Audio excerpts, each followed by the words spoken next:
Testamento e Novo Testamento. Boa noite.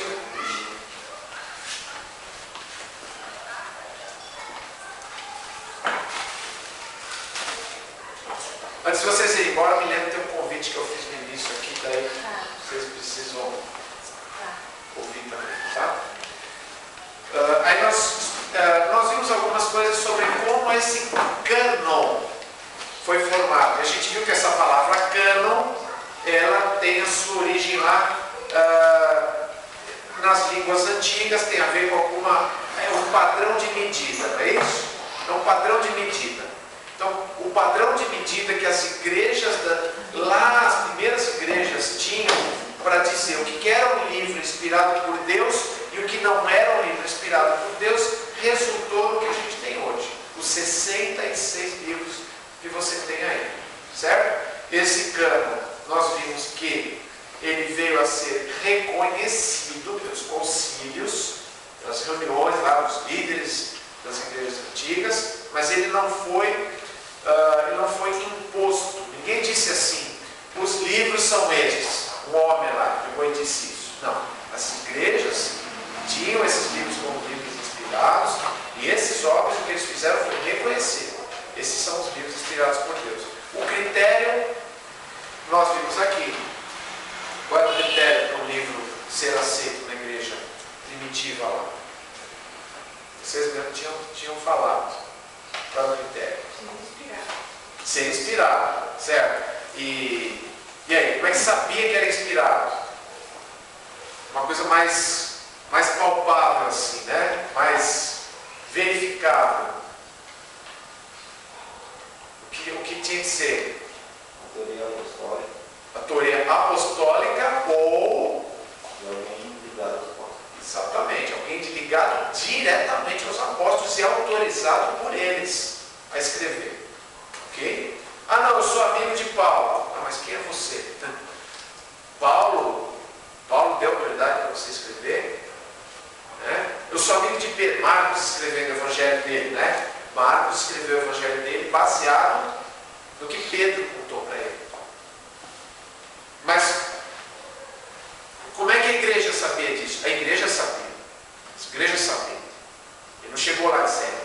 Né? Ele tinha uma série de elementos que as pessoas sabiam que Marcos tinha escrito sob a supervisão de Pedro, que foi ele dizendo para ele. Então isso, esses critérios aí. Nós vimos tudo isso aí, vimos os concílios, aí começamos a ver o testemunho interno da Bíblia, não foi? Começamos a ver isso. Nós vimos o cumprimento das palavras dos profetas. Nós vimos como as profecias elas têm se cumprido de forma impressionante, né? Impressionante. Como você pega uma coisa que está lá em Gênesis, depois ela vai acontecer no decurso da história de Israel. Depois alguma coisa que um profeta fala antes do exílio, acaba acontecendo lá no exílio. Depois lá no exílio, algum profeta diz que eles vão sair do exílio, e eles saem do exílio até com um tempo determinado. Daniel, por exemplo, ele começou a contar a época, aqueles 70 anos, né? 70 anos, ele começou a perceber que o tempo que tinha sido previsto pelas outras profecias estava se cumprindo. Então ele orou a Deus. Ele sabia que o tempo estava próximo. E se cumpriu. E se cumpriu aquele tempo. E eles voltaram. Eles retornaram para Israel. Eles saíram do cativeiro. Né? Estamos falando da tribo de Judá. Estamos falando das tribos do norte lá, porque essas se dispersaram e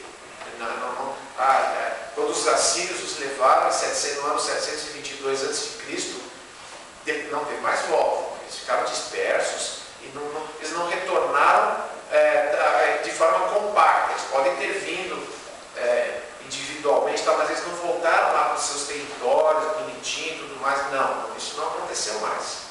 Tá? Tanto é que aquela região, por exemplo, a região da Samaria, O que aconteceu ali? Foi tomada pelos povos que depois vieram se chamar os samaritanos, que era um povo miscigenado, misturado, né? Judeu com não judeu, e tinha todo aquele preconceito na época de Jesus, que vocês lembram das passagens bíblicas que falam sobre isso. Muito bem, Jesus chamou os livros de Moisés e dos profetas de escritura.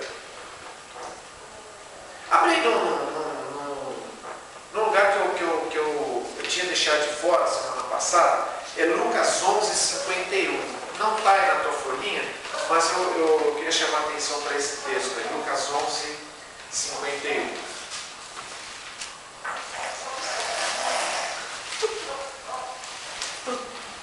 Alguém lê?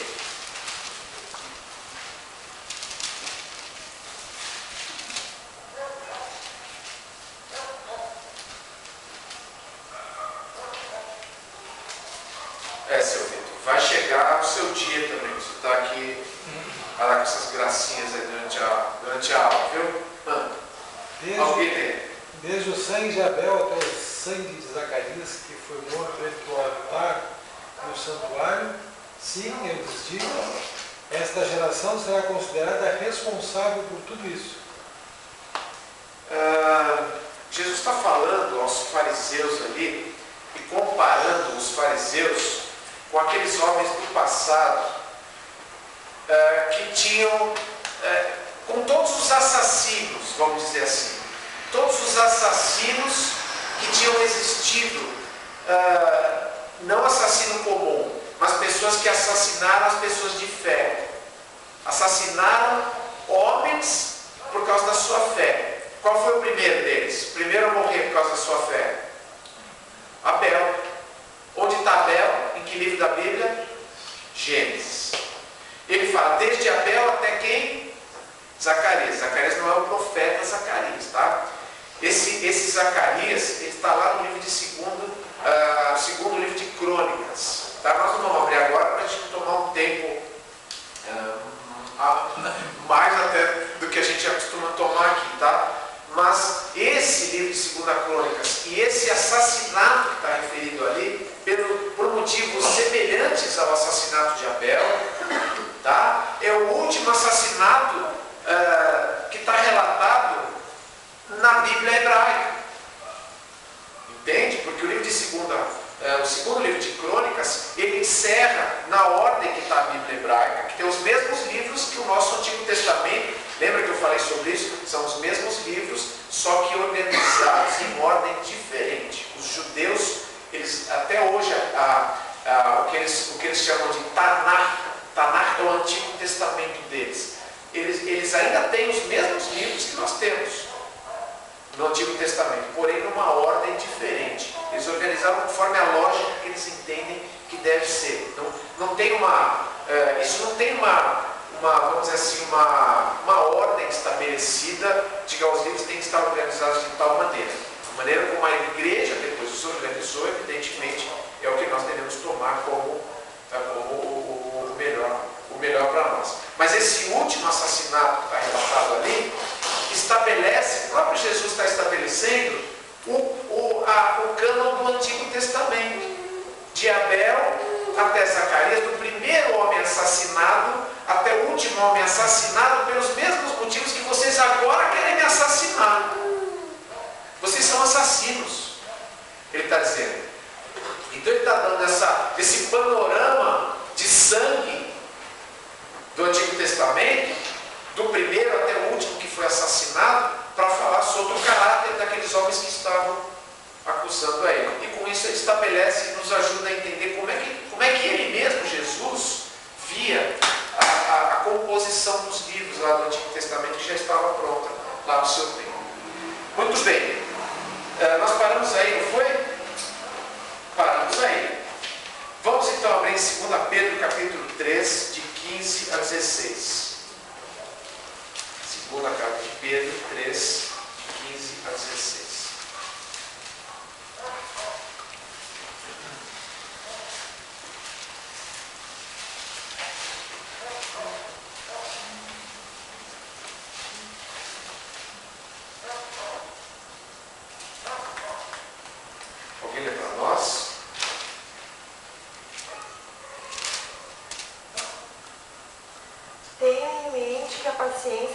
nosso Senhor significa salvação, como também o nosso amado irmão Paulo lhes escreveu, com a sabedoria que Deus lhe deu. Ele escreve da mesma forma em todas as suas cartas, falando nelas destes assuntos. Suas cartas contêm algumas coisas difíceis de entender, às quais os ignorantes e instáveis torcem, como também o fazem com as demais escrituras, para a própria destruição deles. Olha só como Pedro, o apóstolo Pedro, considerava não só a pessoa de Paulo, mas aquilo que Paulo escrevia. Ele está dizendo que as pessoas distorciam o que Paulo escrevia. As pessoas distorciam por quê? Porque Paulo, em alguns trechos, ele falava numa linguagem um pouco mais complexa. E ele falava de coisas, inclusive de revelações que ele tinha tido. E Pedro está dizendo, mas o que ele escreve, vocês prestaram atenção no que ele disse no início, ele está escrevendo sobre a mesma salvação que eu falo para vocês. Né? Sobre estas coisas também o nosso amado Paulo escreveu, nosso amado irmão Paulo. Agora, eles distorcem tanto as coisas que Paulo escreveu, como o quê? As demais escrituras. Ou seja, ele está colocando o que o apóstolo Paulo escrevia em pé de igualdade com as demais. O que eram as demais escrituras no tempo dos apóstolos? O que era? O Antigo Testamento. O que Pedro está dizendo é, eles distorcem aquilo que o apóstolo, nosso amado irmão Paulo escreve, assim como eles distorcem as demais escrituras. O que ele escreve é escritura, é de Deus. E eles distorcem o que ele escreve, que é de Deus, como eles distorcem as outras coisas que são de Deus. Porque eles são o quê? Ignorantes, ele está dizendo. Eles fazem isso porque são ignorantes, eles não entendem. Eles estão falando de coisas que eles não sabem. Por isso que eles distorcem. Eles ouvem uma coisa, eles ouvem batata, entendem abobrinha. E falam abobrão, né? Falam mais abobrinha ainda. Ok. Paulo tem consciência da inspiração de seus escritos. Ele também tinha consciência de que era inspirado por Deus. Olha lá, 1 Coríntios capítulo 14, versículo 37.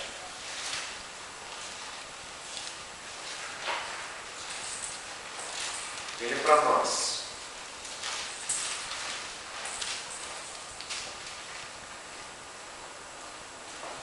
Se alguém pensa que é profeta ou espiritual, reconheça que o que eles estão escrevendo é mandamento do Senhor.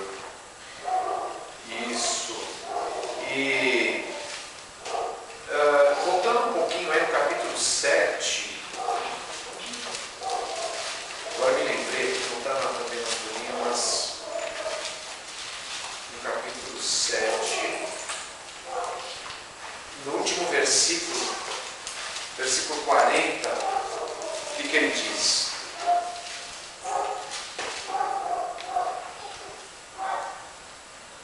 Em meu parecer, ela será mais feliz permanecer como está. E penso que também tem o Espírito de Deus. Isso, ele está falando aqui sobre casamento, quem devia casar com quem, se separasse, o que acontecia e tal. Depois ele fala das viúvas, né? Ele fala, olha, e para encerrar o assunto ele diz, olha, e eu não estou falando isso, o que ele está dizendo aqui é o seguinte, eu não estou falando isso como uma opinião humana, não é uma opinião, aqui eu estou falando o que eu acho, eu penso que eu tenho o Espírito de Deus, eu estou falando pelo Espírito de Deus. Né? Ele não está simplesmente dizendo eu sou crente, eu tenho o Espírito Santo. Isso eles também tinham, né? Os crentes de Corinto que receberam a carta. O que ele está dizendo é, o que eu estou escrevendo aqui, vocês levem a sério. E olha outro texto, 1 Tessalonicenses capítulo 4.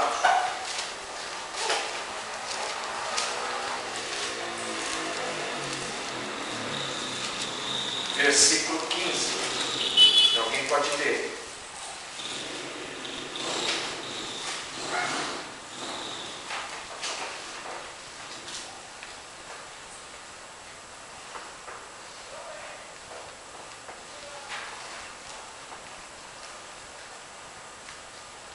dizemos a vocês pela palavra do Senhor, que nós, os que estivermos vivos, os que ficarmos até a vinda do Senhor, certamente não precederemos os que dormem. Isso, o que ele está dizendo para os Tessalonicenses, que inclusive era uma igreja que estava fazendo um pouquinho de confusão sobre o tempo da volta de Jesus, né? O que ele está dizendo é, nós estamos dizendo a vocês pela palavra do Senhor, que nós, os que estivermos vivos, os que ficarmos até a vinda do Senhor, ele está falando aqui sobre o arrebatamento, certamente não precederemos os que dormem. O que é preceder? Preceder é vir antes, fazer alguma coisa antes. Não, o que ele está dizendo é, nós não vamos ser arrebatados antes do que aqueles que morreram antes de nós. Tá? Como é que eu sei disso? Porque nós temos 1 Coríntios que fala sobre isso. Nós temos o restante, nós temos o próprio texto de 1 Tessalonicenses na sua própria continuação, aqui ele diz que o anjo vai tocar trombeta, etc. E tal. Muito bem. Como é que Paulo sabia disso? Ele diz assim, eis que lhes digo um mistério, lá em 1 Coríntios. Por que mistério? Porque isso aqui ninguém sabia. Isso não tinha no Antigo Testamento. Os outros apóstolos não receberam essa revelação. Paulo recebeu essa revelação. Paulo recebeu essa revelação. Qual revelação? Do arrebatamento. É o detalhe que o Senhor Jesus reservou para ser revelado através dele. E ele está dizendo, eu estou falando isso pela palavra do Senhor. Tá? Então, quando a gente olha para os textos, daquilo que os próprios autores bíblicos escrevem, aqueles que são inspirados realmente por Deus, não só um autor reconhece o outro, como Pedro está fazendo, com aquilo que Paulo escreveu, como o próprio autor, no caso de Paulo, ele está dizendo, olha, isso aqui que eu estou escrevendo, não é uma coisa que eu sentei ali, comecei a bolar, como é que eu vou escrever alguma coisa interessante, bonitinha, engraçada, sei lá, relevante, que a gente gosta de falar hoje em dia, né? O que eu estou escrevendo é a palavra do Senhor, é isso. Muito bom. João relata as palavras do Senhor e lança maldições sobre quem alterá-las ou não reconhecê-las. Vamos lá em Apocalipse, no último capítulo da Bíblia, capítulo 22 de Apocalipse. Isso já nos dá uma pista, né? Será que terminou aqui? Será que pode acrescentar mais alguma coisa? Será que, né? O que João diz? Versículos 16, depois 18 e 19. Alguém lê?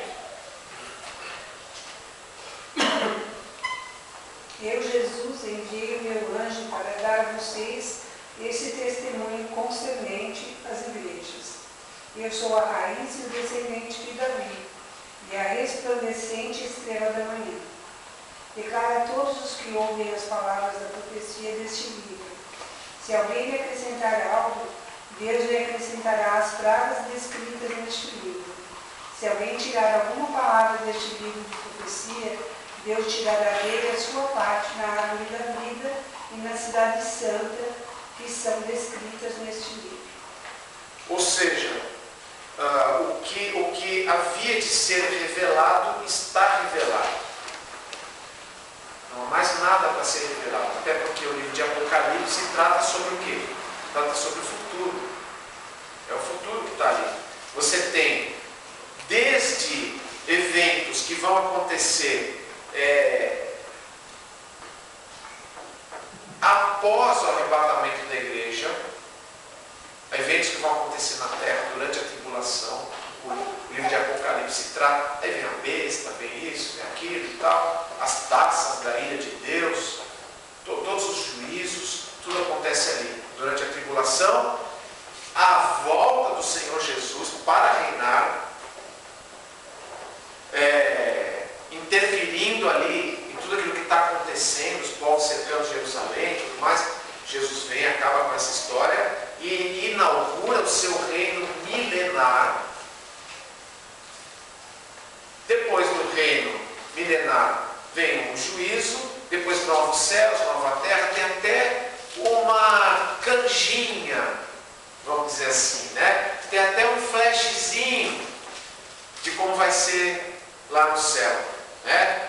Aquelas ruas de ouro, aquelas portas feitas de uma pérola só, e tudo aquilo que está descrito ali em Apocalipse. Ou seja, inclusive a própria eternidade já tem aspectos que estão ali.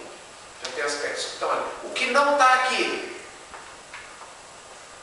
não interessa. Deus não revelou, então você vai descobrir lá. Lá nós vamos descobrir. O que está aqui nós podemos estudar? Podemos. Devemos? Devemos. E tirar as conclusões certas. Não podemos fazer o quê? Acrescentar e não podemos tirar. E não é isso, não é? Quando o João está escrevendo isso, ele não está falando só de Apocalipse. Ele está encerrando a revelação ali. Até porque o que Jesus disse sobre João, no próprio Evangelho de João, João dá essa informação. Que ele iria sobreviver a todos os outros apóstolos. E até Pedro pergunta, tá, mas né, e esse aí, né? Não, mas ele vai longe, né?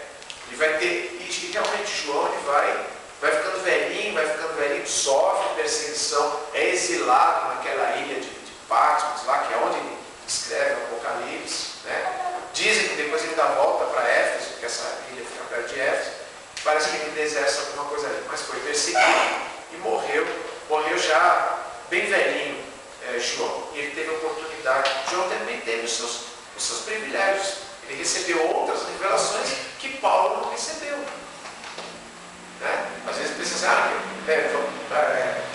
vamos exaltar Paulo, que Paulo não. Paulo teve um aspecto importantíssimo naquela formação da igreja ali.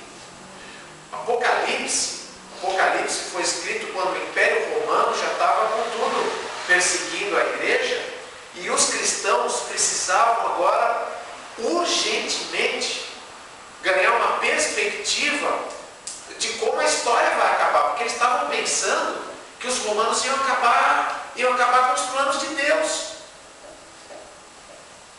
Peraí, mas o que está acontecendo? As coisas não estão encaixando, essa perseguição toda não é possível. Aí vem o Apocalipse. Aí diz, calma pessoal, a história não acabou. A história tem muito, muito tempo pela frente aí. Então a revelação de Deus, não esquece o que a gente falou lá no início, ela é progressiva, ela é seletiva. Ela é progressiva por quê? Porque uma informação vai se somando com a outra, que vai aumentando aqui, vai aumentando, e hoje você tem o máximo da revelação. Aqui na palavra, daquilo que Deus tinha para revelar para o ser humano. O que nós vamos ver lá no futuro, vamos presenciar, vamos experimentar, são detalhes daquilo que já está revelado, que a gente não tem como conhecer hoje. É progressiva. Ela é seletiva. Deus não revelou tudo para todas as pessoas, em todas as épocas. Ele selecionou pessoas, ele selecionou um povo, daquele povo, algumas outras pessoas. E ela é cumulativa, ou seja, uma informação que você tem aqui, você tem que somar com aquela que veio depois e com a que veio depois, e assim você vê como a Bíblia é coerente, como a Bíblia é harmoniosa e como ela é perfeita. Quanto mais você estudar com sinceridade, você vai se maravilhando com isso. Finalmente, as afirmações sobre as Escrituras nos dão a plena convicção da atuação soberana de Deus na formação e conservação do cânon. Nós já vimos esses dois textos que estão aí, que é 2 Timóteo 3, 16 e 17, que diz o quê? Que toda a Escritura é o quê? Inspirada por Deus e o quê? Útil. Útil para quê? Para o ensino, para a repreensão e para a correção. Na educação na justiça, né? A fim de que o homem de Deus seja perfeito e plenamente habilitado. Perfeito não é perfeição total, né? É pleno, é maduro e habilitado para toda boa obra. E o texto de 2 Pedro é aquele que diz, né, que nenhuma escritura, nada do que tem aqui na sua Bíblia, veio da cabeça dos homens, veio de particular elucidação, conforme a versão, né? Mas foram palavras inspiradas por Deus, sopradas por Deus. Lembre-se sempre, quando você ouvir você lidar com a palavra inspiração, que está traduzida assim na tua Bíblia, é porque os tradutores não conseguiram uma palavra melhor para a palavra que está no original lá. Porque a palavra literal ali é palavras que foram sopradas. Inspirar é assim, né? É para dentro, né? Isso é inspirar. E as pessoas que gostam de poesia imaginam que muitas vezes o escritor bíblico ele tinha uma inspiração poética nesse sentido. Não é isso. As palavras de Deus foram sopradas. A palavra ali é theopneustos, soprado por Deus. Deus soprou. Ele impulsionou o escritor. E o escritor, sem entrar em transe, sem ficar lá que nem o Chico Xavier, assim, com a mão, né? Pegou a mão do escritor e o cara ficou lá que nem um boneco, assim, que nem um marionete, né? Não foi isso que aconteceu. O escritor, conscientemente, no uso da sua personalidade, dentro da cultura em que ele vivia, escreveu palavras de acordo com a sua cultura. Ageu era um cowboy da sua época, né?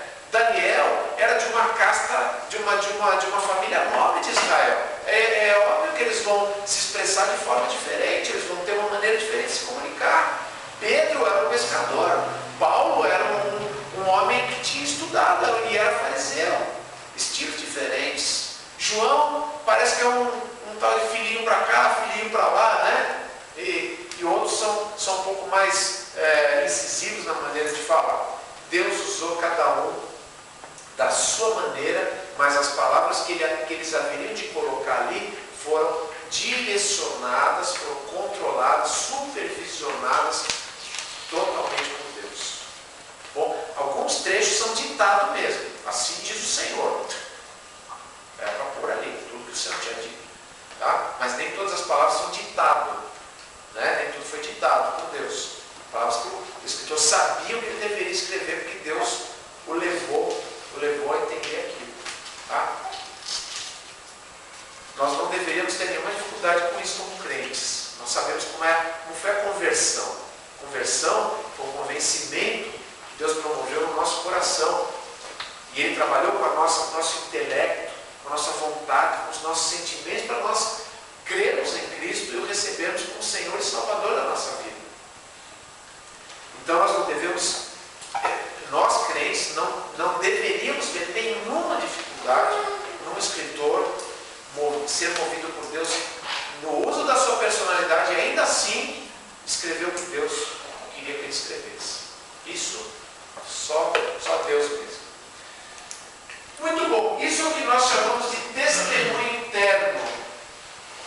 Eu queria passar, aqui são poucas coisas, não tem nada, não tem texto para ser lido, nada, é só algumas figuras para a gente dar uma esboçada rápida, só para a gente ter uma visão um pouco geral, panorâmica, sobre testemunho externo.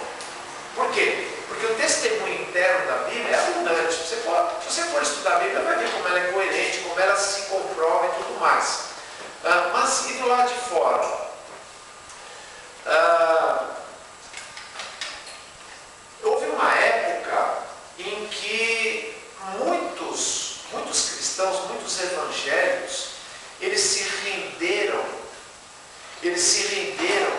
a um tipo de ciência, tá? Isso no século XIX, um movimento chamado iluminismo, que influenciou muitos intelectuais e tudo mais, aquela coisa em que a ciência, tudo que tinha que ser comprovado pela ciência, e aí começaram a ver incoerências na Bíblia e tudo mais.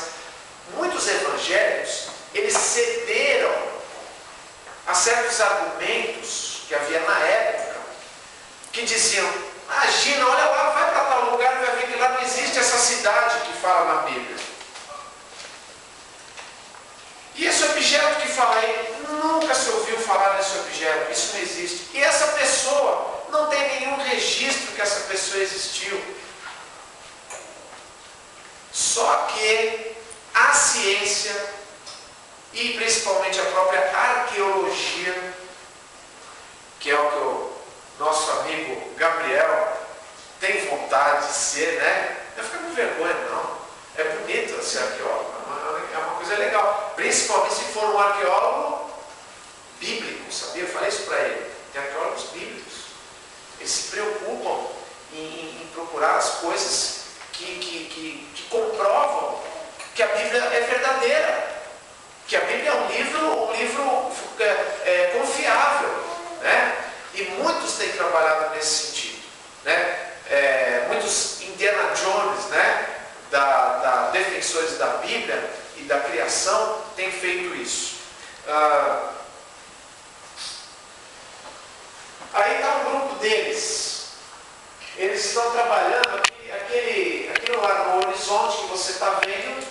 Eu acredito que seja realmente um Mar Morto, tá? Porque aí são as montanhas de Qumran, perto do Mar Morto. O Mar Morto é o lugar, a gente já falou sobre o Mar Morto aqui, acho que quando a gente estudou Josué, né? O Mar Morto é o lugar mais profundo da superfície terrestre. Tá? Ele tem acho que 200 ou 300 metros abaixo do nível do mar comum, desse oceano que nós temos aí, Oceano Atlântico, esses grandes mares, né? É um lugar muito profundo. E o Mar Morto tem outra característica muito interessante. Quem é que sabe? Já foi falado aí, muita gente sabe disso. Ele é diferente de todos os outros mares. Pode falar, quem sabe? Não vamos perder muito tempo, não. O sal. A quantidade de sal, por isso que ele chama Mar Morto. A quantidade de sal no Mar Morto é tão grande que lá não existe vida, não tem peixe.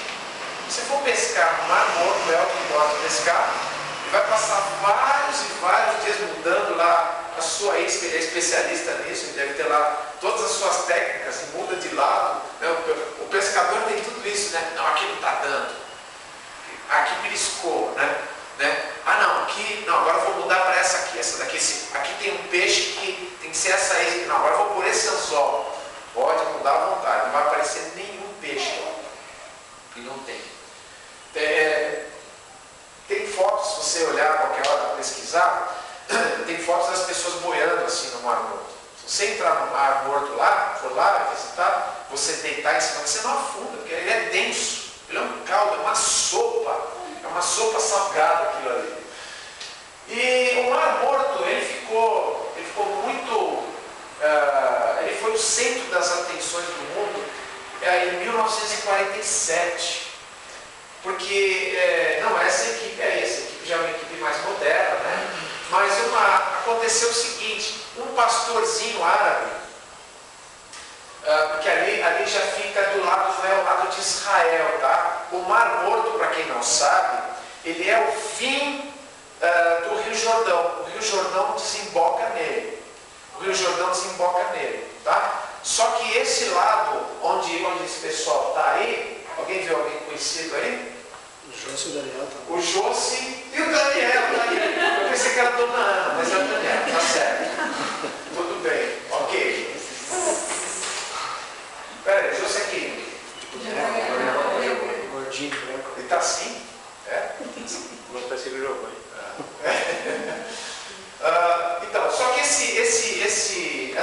essas montanhas aí, elas ficam não do lado de Israel, elas ficam do outro lado do Jordão, justamente onde hoje fica a Jordânia, né? Que é um outro país lá. Muito bem, tem um pastorzinho árabe passeando lá, na verdade parece que ele foi procurar lá o seu animalzinho que tinha se perdido, e aqui tem várias cavernas nessas montanhas. E ele entrou numa caverna. normalmente as pessoas não andam muito por ali, né? Agora tem turismo, agora mudou tudo porque as pessoas começaram a se interessar mais por isso. Mas não tinha ninguém ali. Ele entrou. Quando ele entrou, ele achou, deixa eu passar depois eu volto ali. Talvez nem precise voltar. Ele achou um jarro, uma dessas, tá vendo as cavernas ali? Ó? Essas montanhas são ali em Qumran, nesse lugar ali. Ele achou um jarro, mais ou menos como esse aí. Aliás, vários jarros. E dentro desses jarros, ele achou vários pergaminhos, rolos de coisas, com coisas escritas, já tudo se desfazendo. Agora, não estava desfeito, estava muito conservado. Por quê? Porque estava dentro desses vasos que eles usavam para guardar, eram documentos deles, as pessoas que guardaram isso, e estavam dentro de uma caverna, onde o ambiente é seco. Enfim, parece que Deus quis deixar ali uma prova, uma pista de alguma coisa. Quem é que guardou aquilo ali? Os essênios. Os essênios, deixa eu ver se eu tenho mais um quadrinho aqui. Depois a gente volta. Os essênios eram uma espécie de uma seita que existia perto dos tempos de Jesus ali, viveram um pouco mais ainda, dentro do primeiro século, ainda permaneceram, e eles viviam isoladamente, eles viviam como monges. Tá? Eles já viviam como os monges de hoje em dia vivem. Então eles se isolavam nessas cavernas e ali eles estudavam, eles faziam seus jejuns, eles meditavam, eles oravam, e ali eles ficavam, eles não queriam se misturar com as outras pessoas. Essa era a religião deles. E eles estudavam o quê? Eles estudavam o Antigo Testamento. Não só o Antigo Testamento, como livros dos seus próprios mestres, dos mestres essênios. Muitos outros documentos foram encontrados.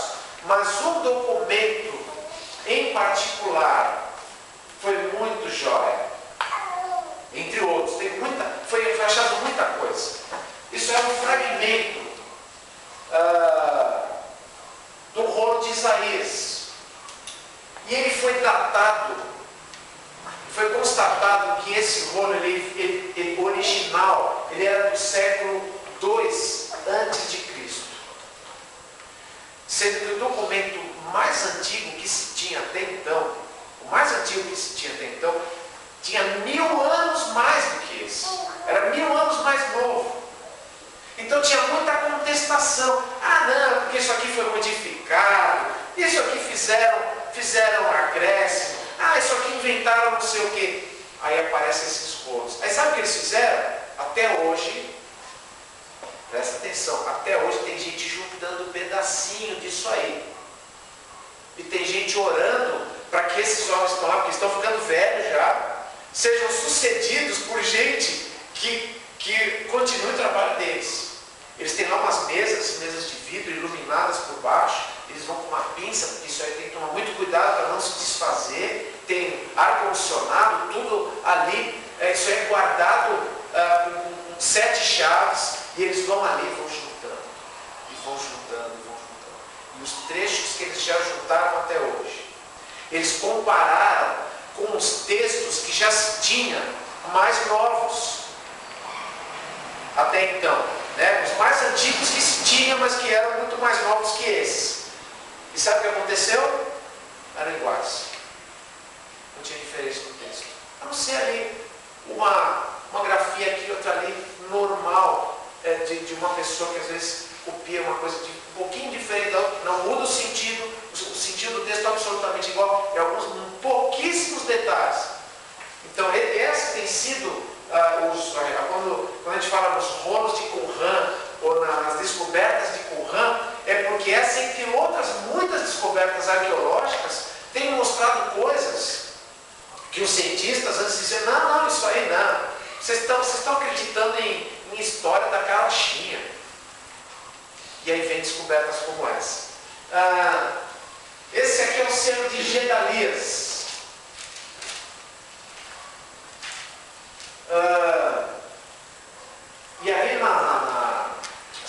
você sabe que ele era feito para poder marcar coisas que pertenciam a alguma pessoa. Uma correspondência, por exemplo, era marcada com um selo, né? Era colocado ali uma coisa quente, e ele colocava ali o seu selo, né? Ou então uma mercadoria que ia de um país para o outro, ele ia lá, comprava, o comerciante ia lá, o cara rico, né? Ele comprava madeira no país, e dizia: separa isso aqui para mim. Tá, separou. Ele ia lá e colocava o selo, tá? O selo de propriedade. Esse selo de propriedade é o que Paulo usa como referência ao Espírito Santo em Efésios. Ele vai usar isso, ele vai comparar esse selo de propriedade com o Espírito Santo que Deus nos deu, né? E esses selos, eles eram usados nessa época. E esse selo foi encontrado. E ali está escrito Gedalias, e tem ali o seu parentesco, quem ele é e tudo mais. E você vai lá para o livro, para a profecia de Jeremias, e você vai encontrar esse mesmo Gedalias que está ali no selo. Você fala: mas o que isso prova? Prova uma pessoa que existiu, que a Bíblia está falando, e que muitas vezes eram pessoas contestadas. Esse é um exemplo, só no meio de muitos. Se você for nos museus, né, museu lá em Jerusalém, museu de Londres, tem muita coisa guardada por coisas que os arqueólogos juntaram, você vai ver que coisa fantástica que é. Recentemente em São Paulo, eu infelizmente não pude ir naquele dia, o pessoal da igreja até foi para lá. No MASP, que é o Museu de Arte de São Paulo, veio uma amostra que veio do Museu de Londres, veio com todo um esquema lá de segurança e tudo mais, e ficou, acho que ficou, não sei se uma semana, 10 dias em São Paulo, que eram os tesouros do Egito, né? Ele tinha várias coisas ali, o pessoal ficou assim, maravilhado de ver aquilo, né? Agora, olha que interessante esse aqui. Esse é o cilindro de Ciro, o persa. E isso foi muito bom ter sido achado. Por quê? Porque Ciro foi o homem que assinou o decreto para os judeus voltarem para Israel. E isso sempre foi muito debatido. Mas nada que esse Ciro aí fez isso. Muito bem. Esse cilindro, ele é todo escrito, tá? Ele é todo gravado. As pessoas liam ele virando. Era uma maneira de ler. Ele era um sistema muito antigo. Olha a data dele. Cerca de 530 a.C., que é a época, logo seguinte à época de Ciro. Que é a época do retorno do pessoal lá do cativeiro, tá? E ele relata, sabe o quê? Sabe o que está escrito ali? Naquela escrita antiga deles lá? Que Ciro foi o homem que venceu os babilônios, e foi o homem bondoso. Claro que todos os documentos antigos dos povos antigos sempre falavam bem dos seus próprios povos. Por isso que a gente tem que tomar muito cuidado a maneira como se dá peso nesses documentos antigos. Então está elogiando, não coloca Ciro lá em cima, mas o que nos interessa é o seguinte: o homem bondoso que libertou os povos e que os fez retornar do seu cativeiro. É isso que está escrito nesse cilindro. Você dá uma pesquisada lá e procura lá o cilindro de Ciro, e fala exatamente o que está escrito em 2 Crônicas, capítulo 36, né, onde fala justamente do decreto de Ciro, dizendo para o pessoal retornar lá para a sua terra, voltar para Israel. Enfim, evidências externas, elas têm a cada dia. Tem um autor que inclusive escreveu, ele baseado em vários achados arqueológicos, claro que ele já está até ultrapassado, já foi escrito há muitos anos, né? E a Bíblia tinha razão, chama-se o livro, e a Bíblia tinha razão. Ou seja, esqueçam toda aquela papagaiada que se falava e vamos voltar para a Bíblia. Por quê? Porque eu estava falando no início. Por causa dos ataques que a Bíblia sofreu, muitos evangélicos começaram a recuar. Eles ficaram intimidados. puxa, não tem prova. Ah, mas é pela fé, né, gente? Pela fé a gente crê que acreditou. Claro que é pela fé. Ali você crê porque Deus escreveu. Mas acontece que não é aquela fé vazia. A Bíblia diz que a nossa fé está baseada em fatos. Fatos que não se veem muitas vezes, está lá escrito em Hebreus. Você não viu o céu. Você não viu a cruz de Cristo. Você não viu isso. Mas você crê nisso. E é isso que é a base para nós cremos em toda a Escritura. Né? Agora, o que muitos fizeram durante algum tempo? Não, eu creio no sacrifício de Cristo. Mas determinadas coisas eu acho que não foi bem assim, do jeito que está ali. Não é assim. Toda a Escritura é inspirada por Deus. E tem evidências tanto internas quanto externas. Portanto, a gente pode confiar mesmo. O que a gente precisa é conhecê-la. A gente precisa estudá-la, meditar nela. Aquilo que a gente ainda tem dificuldade, a gente tem que ir vencendo essas dificuldades. A gente não pode ter preguiça de estudar a Bíblia. A gente tem que ir de encontro a essas dificuldades. Né? Uns têm mais responsabilidade com isso. Quem tem a responsabilidade de ensinar, às vezes tem que dissecar, correr atrás das informações e tal. Mas quem está, muitas vezes, vamos dizer, entre aspas, né, sentado, também tem que correr atrás, tem que procurar. Puxa, isso mesmo, para que os perianos faziam lá, né? Deixa eu ver, deixa eu comparar, deixa eu estudar, deixa eu meditar nisso. É a palavra de Deus. Ela não veio assim do nada, ela não veio, não é uma invenção humana. Por isso nós podemos confiar e basear a nossa vida nela. Vamos orar? Pai, nós te agradecemos, Senhor, por mais esse tempo juntos. Obrigado, porque podemos confiar plenamente na Tua palavra. Na verdade, nós não dependemos de provas, porque a maior prova que nós necessitávamos, o Senhor colocou no nosso coração. O Senhor nos mostrou coisas impensáveis somente pelo raciocínio humano. E obrigado, Pai, porque o Senhor nos deu condições de crer na Tua palavra, de recebê-la como autoridade na nossa vida. Obrigado, Pai, também pelos autores que nos mostram na própria Bíblia o quanto ela é autoritativa na nossa vida. E obrigado também, Pai, porque dentro da Tua vontade, claro que o Senhor não se curva diante das exigências humanas por provas. Nem a Bíblia se propõe a ser um livro científico, mas dentro da Tua vontade e dentro daquilo que o Senhor tem como plano eterno, o Senhor tem até mesmo proporcionado aos homens terem que reconhecer que a Tua palavra realmente é a verdade. Por isso, Pai, nós queremos aqui concordar com a oração de Jesus e queremos pedir que ela se aplique à nossa vida, quando Ele pediu por nós, dizendo que o Senhor nos santificasse na verdade. A Tua palavra é a verdade. Oramos assim em nome de Jesus. Amém.